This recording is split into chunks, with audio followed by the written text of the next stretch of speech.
What up, guys? Yeah, I'm just sitting here waiting for my dog to get a little better. He's kind of sick right now. He got stung by a couple bees in his mouth, and I guess it caused him a little reaction. Kind of stopped playing with me, and then I noticed it, and so I picked him up, brought him in. He pooed and peed on the floor, and it scared the shit out of me. And I'm still scared, but I don't even have my person who gets my ride when I need it isn't even in town right now, so I don't really want to ask any of these neighbors to do it. I think my dog's breathing fine, but he did show a reaction, and I'm going to probably monitor him all night. I don't know what else to do. There is one neighbor I would ask for a ride, but she's kind of probably going to expect, I don't know, favors, so I'm not going to do that. My dog, Boo, are you okay?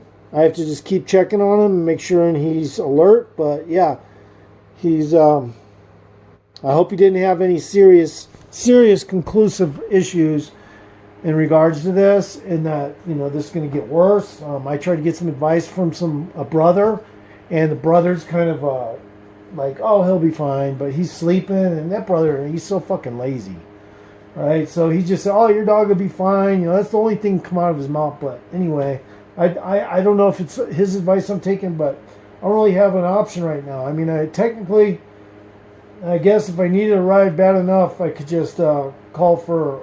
the Ubers don't even come out here. So Ubers or Lyfts. There's a taxi company out there that takes dogs, but my person that writes checks ain't fucking available right now. So I'm stuck, and I can't even get in touch with her on weekends. That's just how we got it set up. On weekends, I'm supposed to be able to carry myself through without communicating with her on whatever's on my other card, which is flat right now. So, and my other, and she's got all my fucking money management and control. That way I stay safe. But the point is, now, here's my dog is sick and I need to get to the damn vet. Fuck. I don't know. I guess I'll figure something out, man. Get a car by next summer.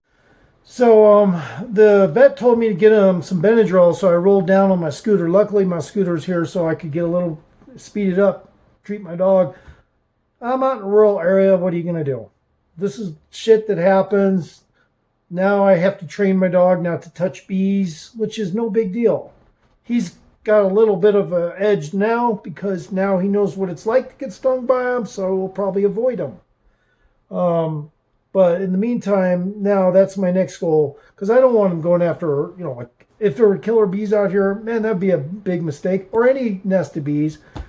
The dog can't be doing that. That's why I keep my dog on a leash, because I really don't want him running into something like that, So I'm blessed in the sense that, and I use the word blessed. I'm not a fucking believer in God, but yes, I use the word blessed, because all you have to do is be concerned for life that, that seems like it's showing promise. Like my dog is showing promise. He's a great dog, but mistakes are made. I shouldn't have done what I did and helped encourage him to get rid of those sweat bees, because he ended up biting them. So it was also a learning curve for me, although I should have known better, being a human being. But so the deal is, my dog is better. Right now he's in the other room. He did purge his food, but he hopped right down from the bed after I gave him Benadryl after about 10 minutes.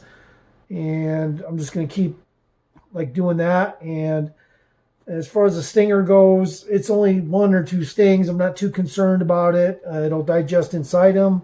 Dogs have systems that are designed to deal with stuff like that, because in the wild they get entire bee nests, run into entire bee nests going after honey, just like bears. And dogs aren't bears, so dogs probably died from that shit a lot. But because there's only a sting or two, I used a little judgment. If I had my car by now, me and the dog would be at the vet right now. But to be quite honest with you, I don't want to be spending $500 to get rid of a bee sting, because it's not worth it. I mean, yeah, technically, I guess it was a poodle or some kind of over-domesticated version of a dog. You might have some serious issues if you don't follow through and get the bee sting out. But my dog's got a good immune system. He grew up on all kinds of extra beneficial things and amino acids and fatty acids that are essential for a puppy to grow other than dog food. So my dog is extremely healthy, and I'm glad that he got over it. And in the future, I will not let him go near a bee. That's simple. He's not going to get near a fucking bee ever again. Well, if they come to him, that's fine. He's just not going to snap at them. I have this no bark instrument I use, but I don't use it. I will use it though for and it's not a no bark. It's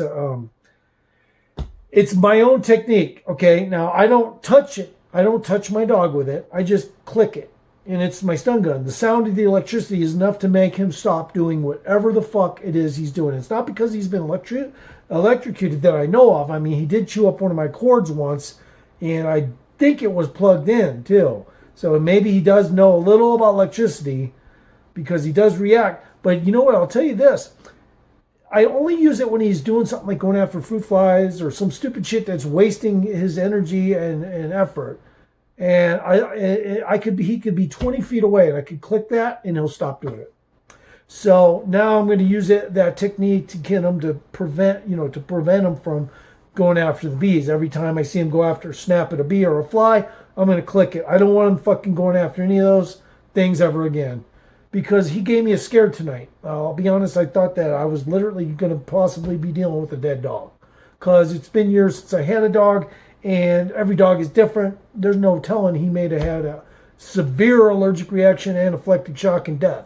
So I'm very fortunate, I guess blessed, and in the future, it's a learning thing for me and the dog, I think. And yeah, so keep your dog away from flies. Keep your dog away. Don't let him snap at anything flying around. And if you do, expect bills or a dead dog. That's simple.